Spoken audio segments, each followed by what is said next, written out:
بسم اللہ الرحمن الرحیم۔ السلام علیکم۔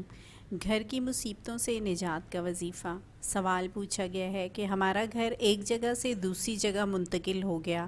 ہم ایک کرائے کے مکان میں رہنے والے ہیں۔ اب اس نئے گھر میں ہر دن ایک ایک بندہ بیمار پڑتا ہے اور طرح طرح کی مسائل درپیش ہوتے ہیں۔ کیا وجہ ہے یہ؟ کیا کرنا چاہیے؟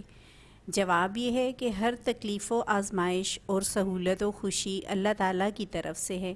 کسی گھر، جگہ یا چیز میں نحوست نہیں ہوتی، اس لیے اولاً تو اپنا عقیدہ پختہ رکھیے کہ یہ سب مکان کی وجہ سے نہیں ہو رہا۔ اس کے ساتھ اپنے اعمال کا محاسبہ کیجیے۔ اگر نمازوں کی پابندی نہیں ہے تو 5 وقتہ نماز باجماعت کا اہتمام کیجیے۔ گھر میں بھی نمازوں کا اہتمام کرنے کے ساتھ سورہ بقرہ پڑھنے یا پڑھوانے کا معمول رکھیے۔